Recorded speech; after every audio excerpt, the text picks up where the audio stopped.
Hello.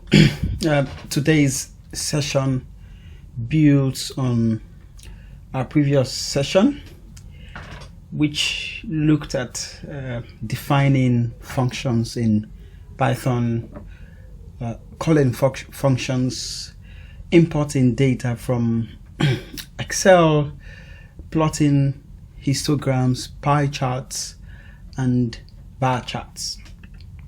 Today, we will look at a few tricks and as well as foolproofing functions and exporting data to Microsoft Excel. And previous tutorials are available on my GitHub page, so if you just click on this link, it should be able to take you to my GitHub repository, and here go to tutorials. You see a list of previous sessions in chronological order with links to their videos. Okay, so today, as I said earlier, we will look at a few tricks on functions in Python and foolproofing functions, because this, well, by foolproofing I mean preventing misuse of functions, because mostly when we develop software or maybe an open source code, we're not there when it's being used. And so if the user runs into any issues, they may not be able to ask us. Okay, so it's always good practice to foolproof your functions. You have to, by foolproof, I mean you anticipate everything that can go wrong with your code and put in place measures to prevent that. Okay, the first two cells here are just a few housekeeping measures, housekeeping steps. So this first cell will just import a few libraries that we will need to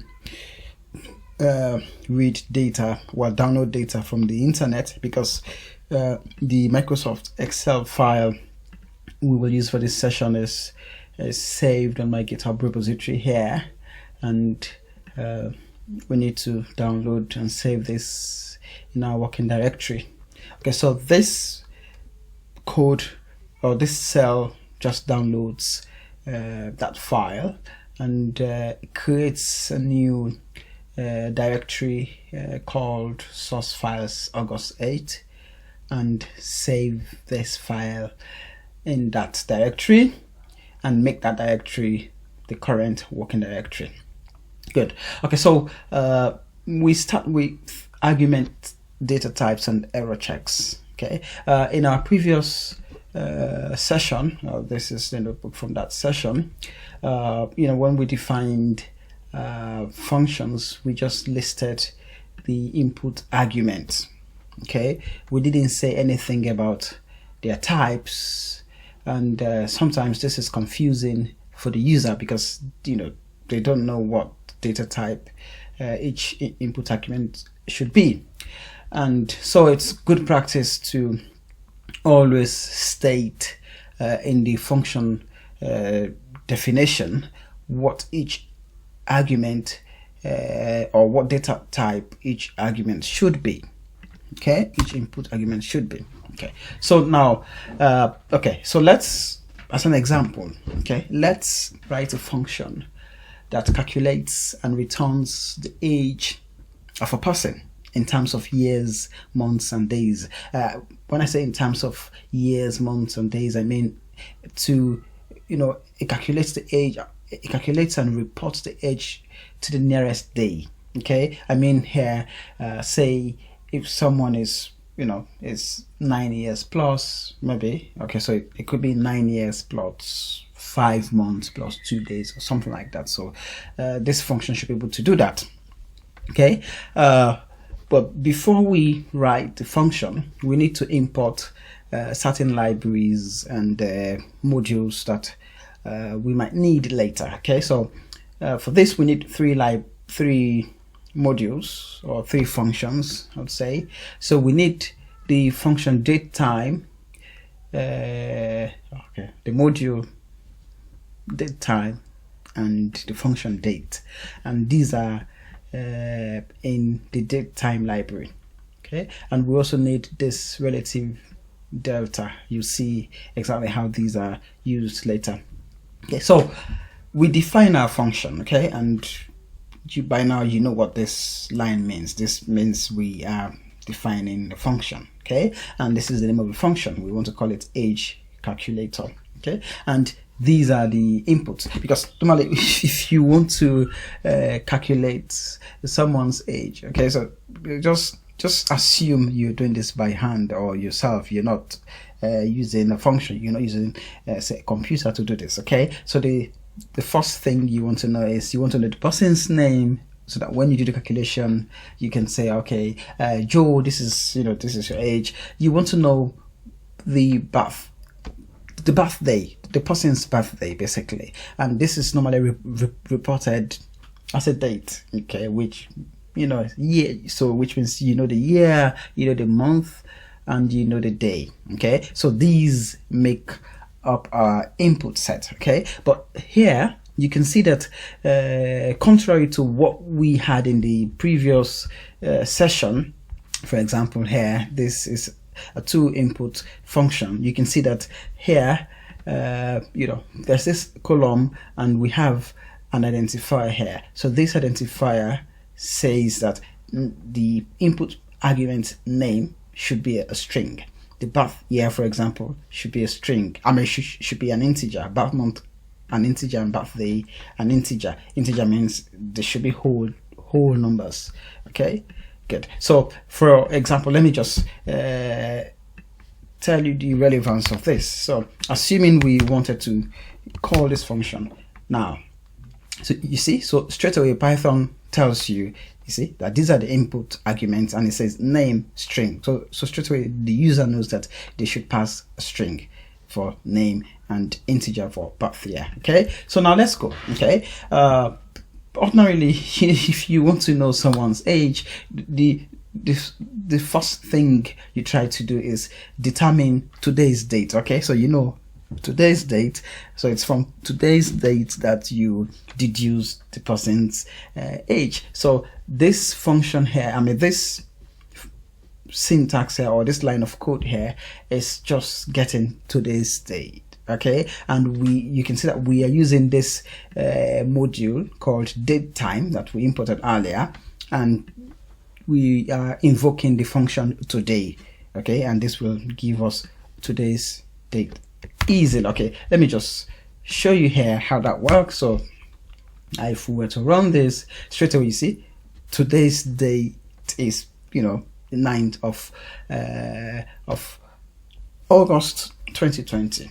So and it gives you the year, the month, the time. This is because this is 1843 GMT. It gives you second, and it gives you, I think this is milli or microseconds or something like that. Okay, and so that's really fully detailed. Okay, good. So you get today's date. Okay, and now the next thing you want to do is get the person's date of birth. Okay, but you can see that we have disaggregated the date of birth, basically. So we have birth month and birth year, birth month and birthday. So we need to aggregate this in the same format as today. Okay, and for this we use 2 steps. Okay, so first you convert the date of birth to a string. Okay, and this is what we are using to do that. So it's just change convert the birth year and birth month and birthday and concatenate them. So for strings, always that the plus sign means concatenation, meaning joining them. Okay, and let me illustrate how this works basically. So let's say A is equal to let's say A is equal to 6. Okay, let's A is equal to 6, B is equal to 7, C is equal to 8. Okay, so now let's say we want to concatenate. We want to convert those to string and concatenate them. So let's say A, B, okay, C.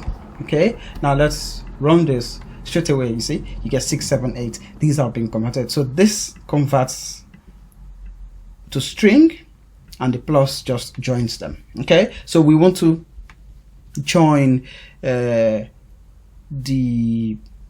different elements of the date basically. So that's what this line of code does. Okay, and so after converting this to a string, now we want to convert that string to a datetime object, which is the data type for today's date. Okay, and for this we still use the datetime module that we imported earlier, but now we use this function called strip time.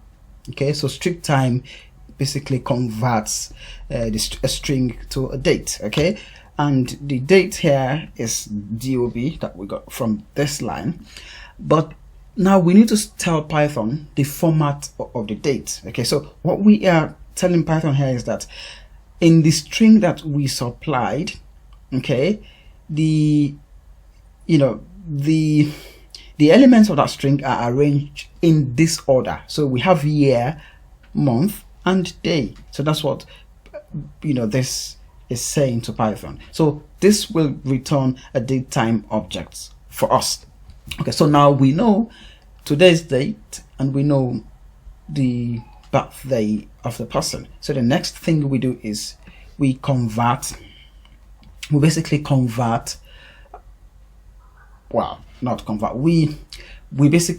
subtract. Okay, we just want to find the period between those dates, and for this we are using the relative delta module. Okay, so we use relative delta.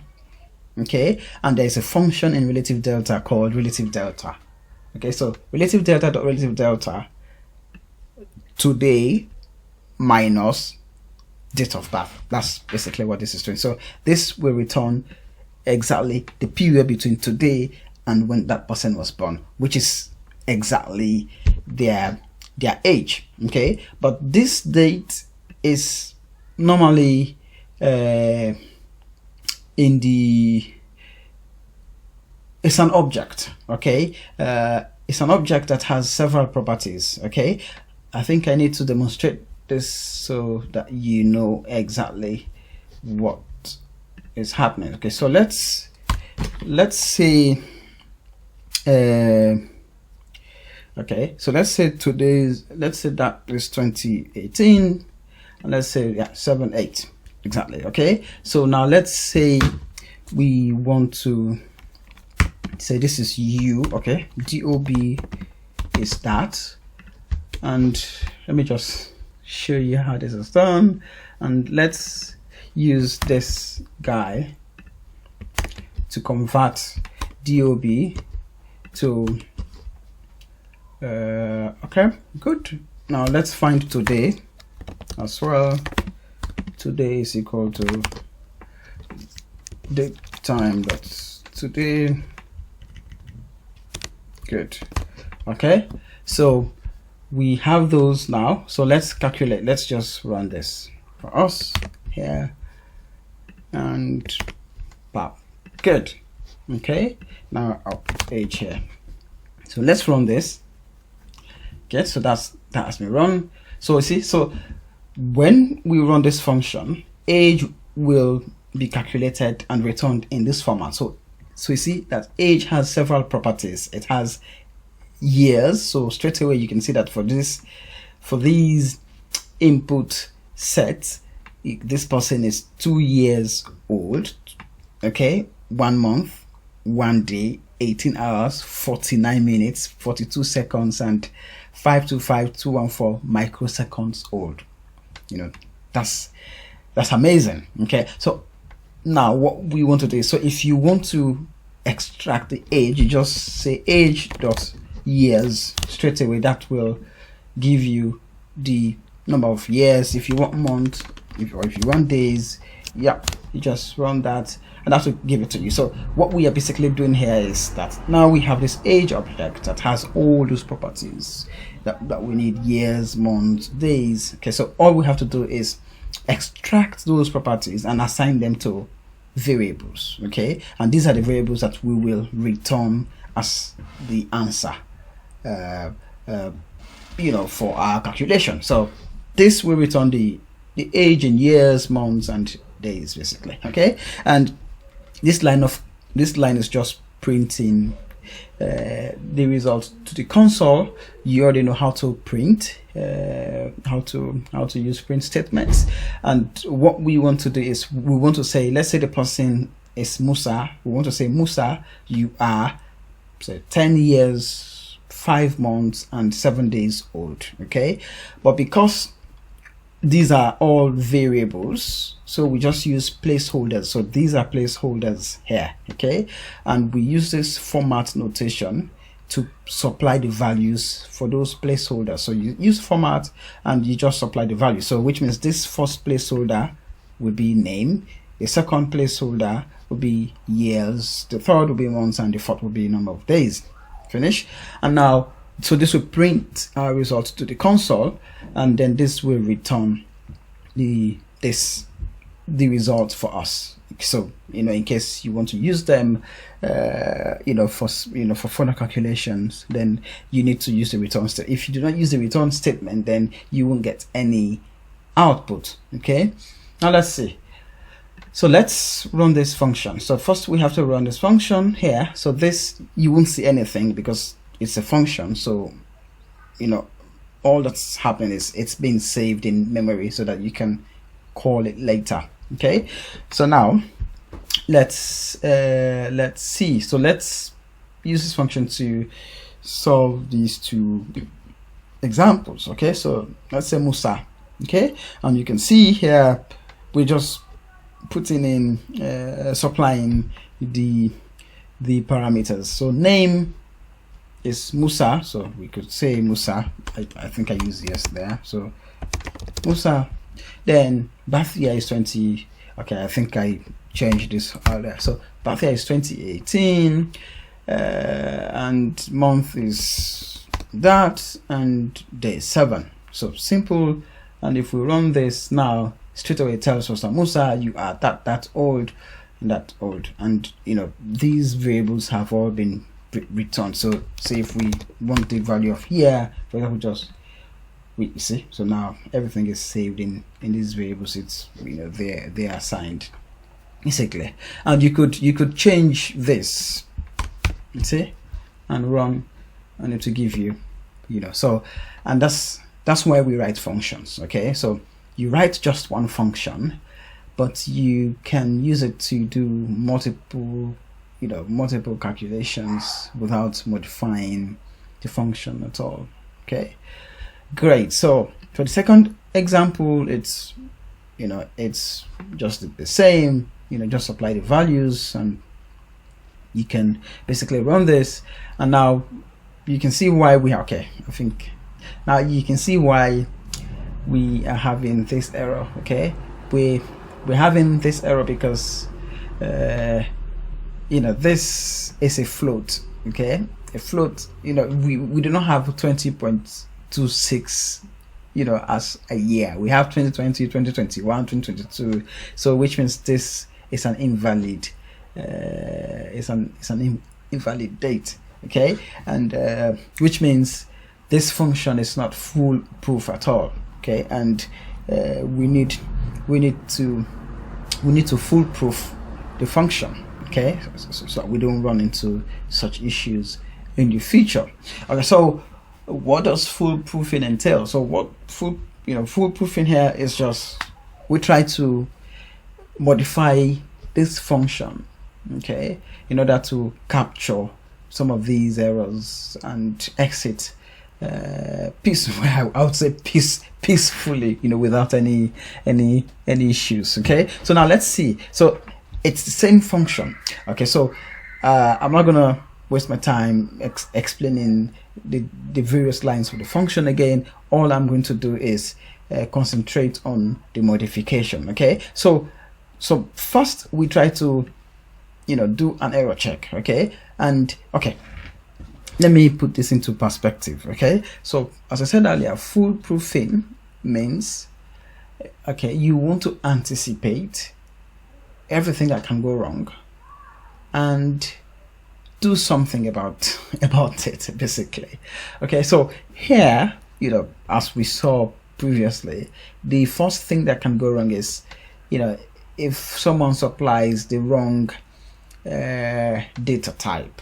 Okay, as we saw here, so we supplied a float, instead of an integer, and we ran into some problems. Okay, so this initial check will just check for that we have the right data types, and they are in the required interval, or in required range, basically. For example, we know the months of of the year, vary from 1 to 12. They're only 12 months, so you cannot have 13 for a month. So good. Okay, so now let's start. So we know that name should be a string. So this first test is just, say type name is not equal to string. Okay, so which means for any other data type, this function will return this statement and say, the argument name should be a string, and and you have supplied something, and it will return nothing. So that's why we have none, and we have 3 nones here because we are expecting 3 outputs. You see here, 3 outputs, so you put 3 nones as well. Okay, and the next check is we want to check that birth year is an integer. So if it's not an integer, then again, the function should exit peacefully without any issues. Okay, and that's what we are doing. So this again says if birth year is not an integer, or birth year is negative, because we do not expect a negative year. So maybe, okay, so less than 0 means it's negative. So if any one of these two conditions is true, then again the function will issue this statement and exit peacefully. Then the next thing is we want to check the birth month. Again, the birth month should be an integer. So if it's not an integer, to generate an error, or if it's less than 0, meaning because we do not expect to have a negative month.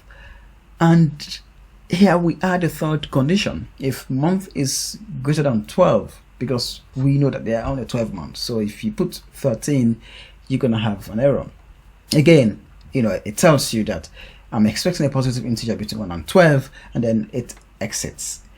But again, we are expecting an integer. So if you supply anything other than an integer, or if it's less than 0, which means if it's negative, or if it's greater than 31, because there are only a maximum of 31 days in a month, again, you generate an error. So we are done with the first error check, or the initial error check. So if the function survives up to beyond this stage, then you say, okay, now I can start calculating. So you just do what we did earlier. So you get to this date, you convert the person's birthday to a string. Okay, and now here comes the second error check that we want to do. Okay, we know that checking for these is not enough. Okay, because there's a specific there is a specific error that this will not catch. For example, February has 28 or 29 days. Okay, so 29 days if it's a leap year, or 28 days if it's not a leap year. Okay, and but we have checked that we have allowed up to 31 days. Okay, so which means if someone supplies February 31, it will definitely satisfy up to this point. But when the function executes this line of code, an error will be generated, because Python knows that February has only 28 or 29 days, okay, and you don't want that error, because again, as I said earlier, you may not be around to address that. Okay, so we do a second error check. Okay, one way to do this is list down all the months of the year that do not have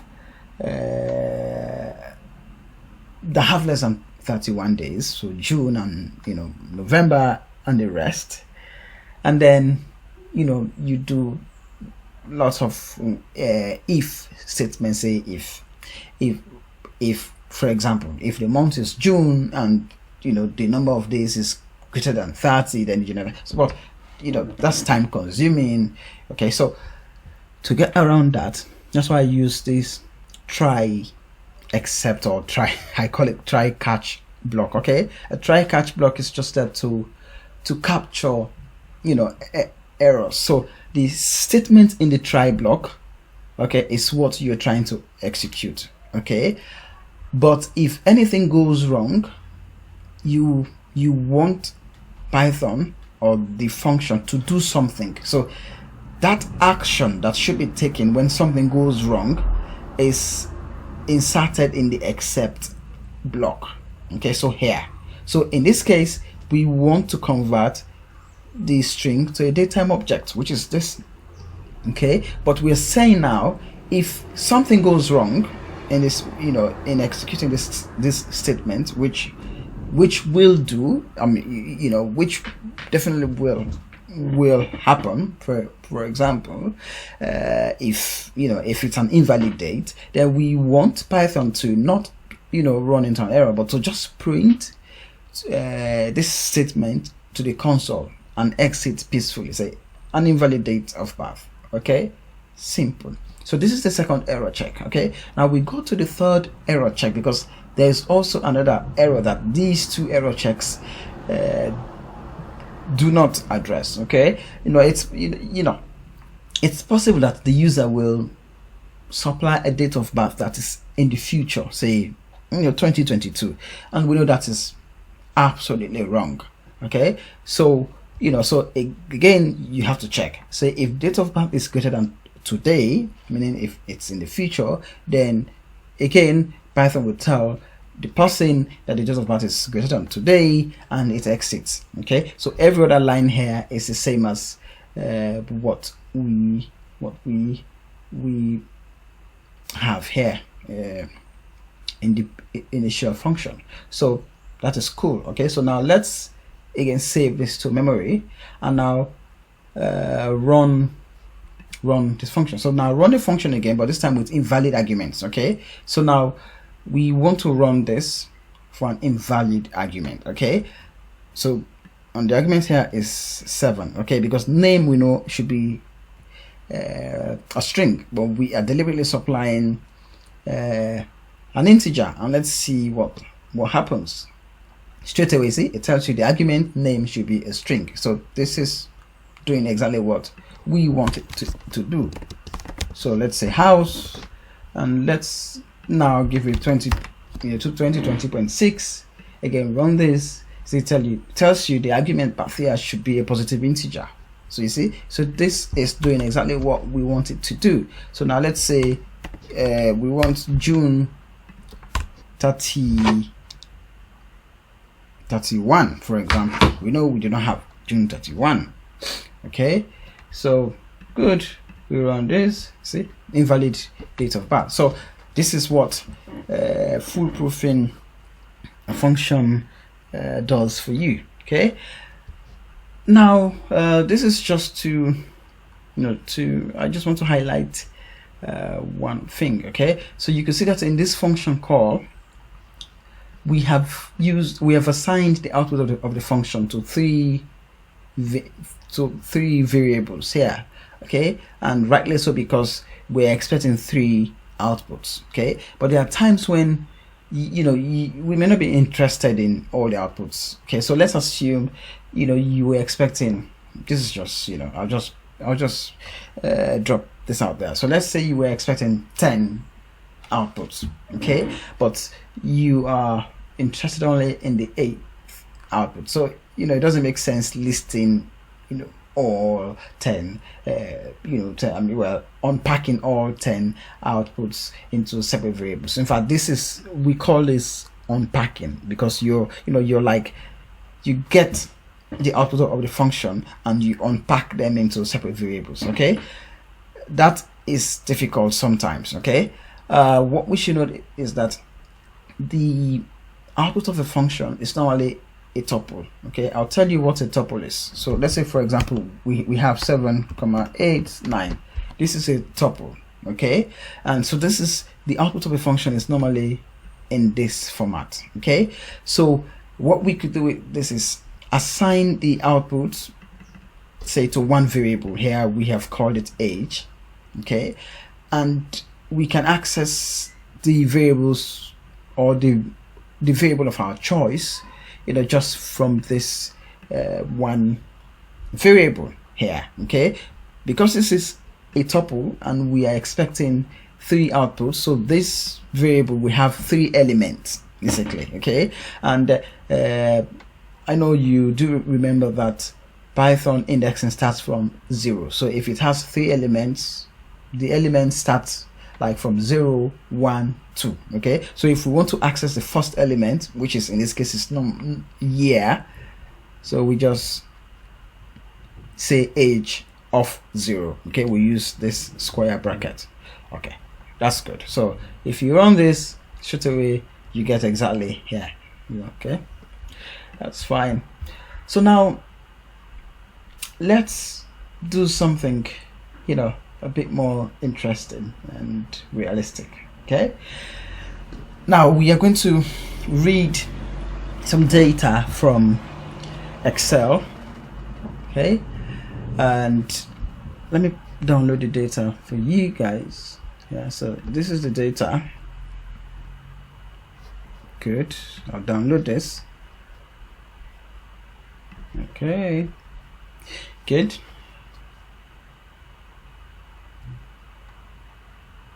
Oh, where did it open? Okay, good. Now it's here. So, okay, I think this Excel file has 2 sheets. Okay, there's a sheet called demographic data. I think we used this in our previous session, and another sheet called DOB. Okay, and DOB has one table of 2 made of 2 columns. Okay, so the names of people and their dates of birth.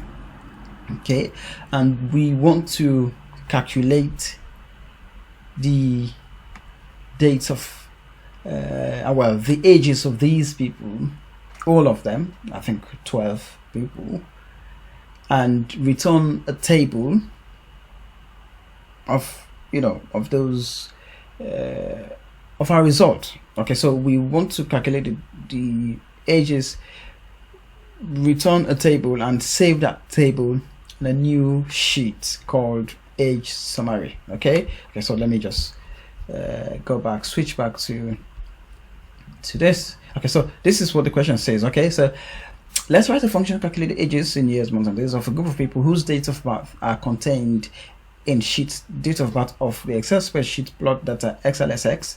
Already we have downloaded this. Did we? Oh, no. Okay, so we didn't. I'll just run. We need to run these cells in order to download the data. Okay, good. Now we'll run this as well. Good. So we should have. Great. So it's here now. So this is fine. So we have that. Okay. So now let's take a look. Okay, good. So the calculated ages should be returned as a table with headings name, years, months, and days. So we would have one table of 4 headings in a separate sheet titled age summary. Okay, great. So that's what we want to do. Okay, and that's that's exactly what we are going to do. Okay, but before we do that, we need to import this library called pandas. Okay, and it's a powerful library. Okay, used by data scientists for a lot of things. But if you want to read and write to Excel, to an Excel file, then you need this library. So we are importing this, and we're saying as PD because we want, okay, let me explain this. The PD is called an alias. So wherever we see PD, it just means pandas, and it's an approach used by programmers to just make their lives very, very easy, because pandas is 6 letters, it's really long. Okay, PD is just very short. Okay, so now this function, we are going to call it compute ages, because we are computing many ages, the ages of many people. And I would reiterate this again. It's always, you can name your function, you can give your function any name, apart from some reserved names in Python, like print, def, and others for or import. But it's always good to name your to assign meaningful names to your functions, so that when someone sees the name, it gives them an inkling of what that function really does. Okay, so this is a function called compute ages, and we have 2 inputs here. I have not specified the input types, but that's fine. You could say string if we want. Okay, so we are using for this function needs only two inputs. Okay, the first input is the input file path. So this is just the name or the full path to the file containing the data we want to read, and the output file path is just the path where we want to save our results, meaning the Excel file we are exporting. Okay, that is it. Simple. Okay, so these are the 2 input arguments. Okay, so the first thing you do is you import the data, because this is the data we are going to use to do all our operations, right? So we import the data first. Okay, and this syntax is what you use to import data. So we're using pandas, and there is a function in pandas called read Excel. So we're calling read Excel. So you just pass the input file path, and normally you use the full path to the file. And we are saying, because this file has multiple sheets, so we want to specify. If you do not specify, it will read from sheet 1. Okay, so we want to tell Python to read from the date of birth sheet. So you should make sure that you get the spelling right. So if you use a wrong spelling here, it's not going to work. Okay, so sheet name is equal to date of birth. So this will import the data as a table. Okay, and we'll assign that table to a variable called data. That's what this line means. Okay, let me demonstrate to you here. Okay, let's see. Let me demonstrate. Good. Okay, I'm going to do this. Okay, I'll run this first to import pandas. Okay, so now let's say our input file will be this. Okay, and you can see that I am not using the full file path, because we had already set the working directory to the current directory holding this file. So which means Python and well, I would say which means Python by default is set to look for files in the directory that holds this file. So you don't need to specify at all the full path. But you can see that I have used the full name .xlsx, because if you do not do that, then you will run into some problems. Okay, good. So now let's run and display this table and see. So you see, so exactly this is the exact structure of our table here. So that statement will just read this table as it is, okay, into Excel, into Python here. So the name, date of birth, but you can see that there is a third column here, okay, these numbers that are not here, and those are called indices. Okay, so the it's just a way that Python or Pandas uses to label the rows of the data. So there are 12 rows, but it starts numbering from 0. So it's from row 0 to row 11. Okay, so if you want to access, say, the data in row for the first row, you just use 0 as an index. I'll show you later. Okay, that's a really good way. Okay, so now let's see. Okay, so we have inputted the data, but remember what we are really doing here is just calculating the age of each person. So we have 12 names, so we are calculating the age of the first person, then the second, then the third, then the fourth, until we calculate the ages of everyone. Finish. Okay, so now let's see. So to calculate someone's age, what we need first is today's date. So this is what we're doing. We get today's date. Okay, and here what we want to do is, remember,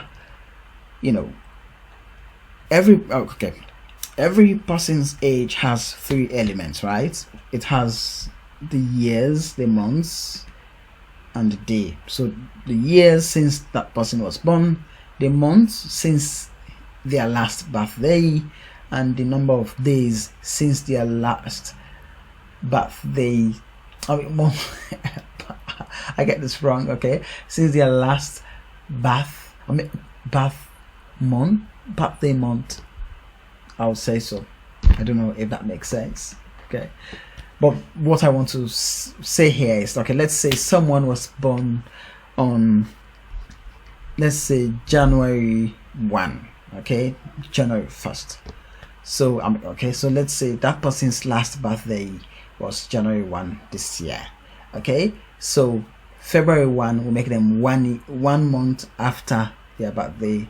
March, April, May, June, July, August. So August definitely is 8 months since their last birthday, but it's 8 months plus. So today is the 9th, so it's 8 months 9 days. Okay, so the day here is just saying, it's just counting the number of days since their last calendar birthday, if that makes sense. Okay, so we are defining registers here, I would say. Okay, but these are just empty lists that we're defining to hold those elements for each person. Okay, good. So we are starting with an empty one, but at the end of the day, what we really want to have is that, say, year will be equal to something like the 7, 8, 9, 4 something.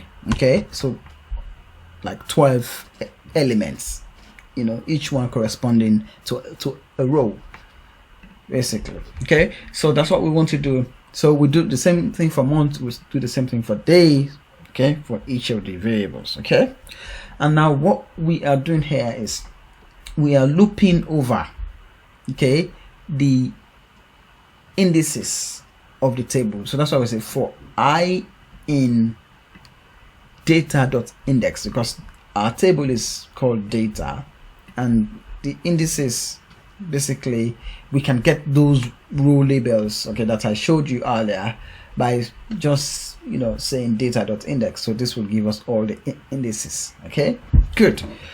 And now this is simple. So if we want to get, so let's say I, so which means I is going to range from, okay, let me run the I can't find it. Okay, let me plot data again. Okay, so definitely index is going to range from 0 to 11. Okay, so that is it. So what we are saying now by saying for I in data.index is we're telling Python to to take each value of index one after the other. So it takes 0 first, then it takes 1, it takes 2, up to 11. Okay, so now let's see. Okay, so it takes it. Okay, it takes. So let's say for I in data.index. Okay, so the value of I is basically changing. So I just represents a row number, row index. Okay, so this will get the date of birth for the ith row. Okay, and this is how you get the okay, let me explain this properly because this is the core. Okay, so now data is our table. Okay, and if you want to access, say, a row, basically, okay, you just say LOC. Okay, so this will tell Python that you want to access a row. Okay, but you need to tell Python which row. So that's why you're saying row I, and which column.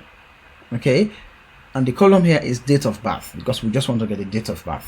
Okay, here. Okay, and be sure to not get this spelling wrong. This should match exactly what's in the table. Okay, so this line will get us the date of birth for the ith row or the ith person. Okay, and as we did earlier, so this is, we don't need to convert it at all, because when we imported the data, Python converted, because okay, I need to explain this. This data is already formatted as a date here. Okay, so as long as it's formatted as a date, Python automatically understood that. So that's why here we're not converting first to a string and then to a datetime object. So it's automatically in the format that we want it. Okay, so date of birth. So again, we know this syntax is what we use to just get the difference between today and the date of birth. Good, and it returns age. Okay, so age is our answer. Okay, now we need to extract the years, the months, and the days and save them in these registers. And for this, we're using the append syntax. Okay, so this is our data. So when you say append, you're just telling Python that add, save this value into this register. Okay, let me show you how append works. Okay, so now let's say a is equal to this. Okay, so let's say a dot append 8. Okay, and let's say, okay, let's run this and you see what happens. Okay, I need to write a so you see exactly. So you see, so now you have a. So if we run again, okay, sorry, let me take this guy here. Okay, so now let's say a dot append 9. Okay, I'm gonna write a again. So you see, so it's just adding 9 to whatever that was in a. Okay, it makes sense. So you see, now if you run this, it's just going to add and add. So that's just what append means. Append means add to the end. Okay, so that's what it's doing. So we just extract all the values that we need and add them and save them. It's just saying save them. So by the time we finish this, we would have saved all the values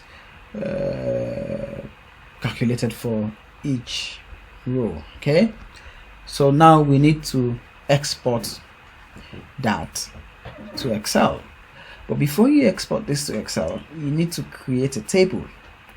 Okay, just as when we imported the data, it was imported as a table. We need to create a table and export that table to Excel. Okay, and again, there are 2 or 3 steps here. So the first step is we need to create a dictionary. Okay, you don't need to read into this too much, because I'm going to take you through dictionaries proper later. But a dictionary is a data structure that used to how do I put this? You like in the form of, you save data in the form of a key and the corresponding value. Okay, so let's say you have people. Okay, say you want to save the age of different people. Okay, fine, let's say the address of people. Okay, but these are like unique people, like with unique names. Okay, so you could use a dictionary to save this data, because you can use the names of the people as keys and the their ages.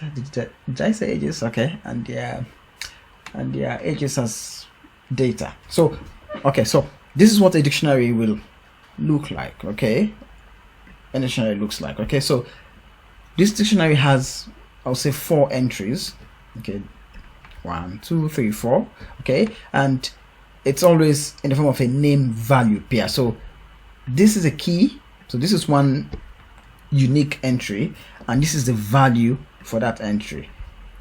Unique entry, value. And as you can see here, for us, these unique values are, unique fields or unique keys are just the names of our columns. Okay, because remember here the question says, return a table that has that has 4 columns, titled names, name, years, months, and days. Okay, so, and you can see exactly that's what we are doing. So we just supply, okay, write the name of our column and the data we're using for that column. Okay, and for the names, we already have the names, okay, from the data we imported. Okay, and these names are in the column name already, so that's why we have just said data, name. This is the syntax for extracting all the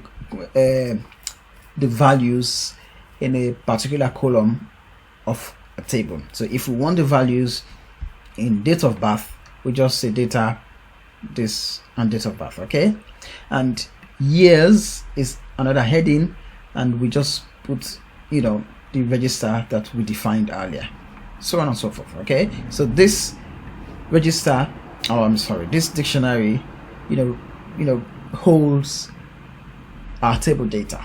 Okay, and the next step is to create the output table. Okay, and you do this using pandas again. Okay, so you use PD because we had imported pandas as PD, so PD, and there's a function called data frame. So this is what you always use to create a table. Okay, so pd.dataFrame, and you just pass your output dictionary. Okay, so this dictionary holding our table data is just what you pass, and this will create the output table. So now we have the output table. We need to export this output table to Excel. Okay, however, we need to do some checks. Okay, because we need to first check if the file, like the output file, because remember the output file is the file we want to write to, and this is always supplied by the user. Okay, and it's possible that this output file already exists. Okay, so if you do not check first if this file, because if this file exists, then you need to use a different approach to write to it, because you do not want to overwrite what is there. You just want to append. Okay, you just want to update that file. Okay, so it uses a different syntax. So that's why we are checking if the file exists. Okay, so if the file exists, so the first thing you do is you create a link, you establish a link between Excel and Python. Okay, and this is the syntax for that. Okay, and so what you should pay attention here is you pass the output file, because this is the file we want to establish a link with. Okay, and the mode here is A, because we want to append. Okay, we just want to append to to whatever was there before. Okay, and then the next step is, once we establish the link, we write we export the table, and you can see the syntax here is we are exporting out table, so that's why we have out table to Excel. Okay, and we're using this link we established earlier, and we're writing to the sheet name called age summary. Okay, and here I have put index, I've set index to false because we do not want the numbers, these numbers 0, 1 to 11 appearing in our table. So the default is true, it will always appear, but we don't want that, so that's why this is set to false. Okay, however, if the file does not exist already, the mode we use is W. Okay, in fact, you do not really need to specify this because this is the default mode. This means Python will create a new file called output file and just write the data or export the data to that. So this will export the data to our Excel, and then this will just return the table as an output. So I hope this is clear and not too difficult for you. Okay, so now let's see. So let's run this function to save it in memory, and let's see if we can run the file. Run if we can call the function now. Okay, so we're going to use two options. So the first here is we want to save to a new workbook. Okay, so let's see what's existing here. So we want to save. Okay, so we are reading the input data is just this data, and now we want to save our results to a new file we will call result.xlsx. Okay, and so this is what we use to just call the function. You already know how to call the function. Good, so let's run this. So straight away you see if it's done our calculation, and you see we have the output table name, years, months, and days. Okay, good, and it should have also exported. So you see now we have a new file here called result. So let's download this and see. Okay, it opened. I need to bring it to. Okay, good. Okay, great. So now it's here. So you see, so we have a new Excel file all together, and this is our data, and our sheet has been titled to age summary. Good. So that's the first one. Now let's say this. Okay, so let's look at the second option. Say we are saving to the same workbook, meaning this workbook.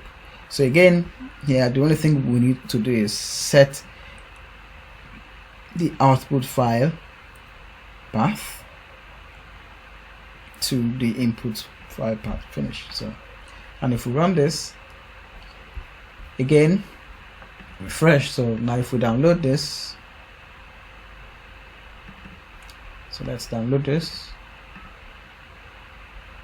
Great. So see, it's the same file as before, but now we have a new sheet here called age summary with our table exported. That makes sense. That is good. Okay, so now let's look at default arguments. Okay, so you can see that there are times when Python allows you to specify default values for certain arguments, which means by default values, which means you can choose not to supply any values for those arguments during the function call, and you won't get any error. Okay, let me show you this. Okay, so now for this function we are expecting 2 input arguments, right? So now let's say we just supply 1 input argument. So let's run this. See, you get an error. It says missing 1 required positional argument. Okay, it's not there, so we need to supply that. Okay, but if we had provided, say, a default value for that argument, then we wouldn't run into any issues, because Python will just assume that, okay, Python will just use that default value. Simple. Okay, so now let's see an example. So let's say we want to write a function here that says hello to people, that just greets people. Okay, so this is just a one-line two-line function actually. Okay, and this function has two inputs. The first input is a name, which we want to be a string, and we're setting the default to human. And the second is message, which is the message we want to display, and we are setting this to what's up. Okay, and if we were to, okay, so let's run this. Okay, so now let's call this function without any input. So you see greeting, now you can see we're not supplying any input arguments. Okay, now let's see if, see, so it's just using these default inputs. Okay, so it's saying hi human, what's up. That's what it's doing basically. Okay, nice, good.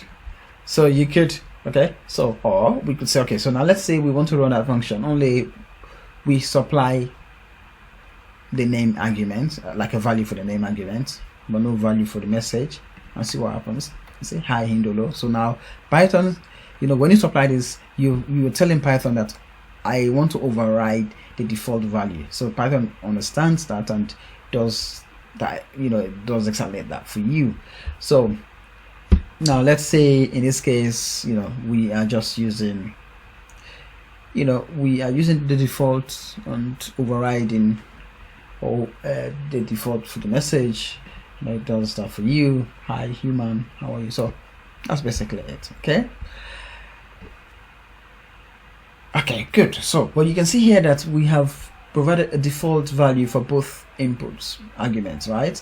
It's possible to provide default values, you know, default values for only some. So you can have a mix, you know, some without default values and some with default values. Okay, and so in this case, the arguments without default values are called positional arguments, which means these arguments, you know, when calling a function, you should always provide a value, okay, for those arguments, else Python will throw an error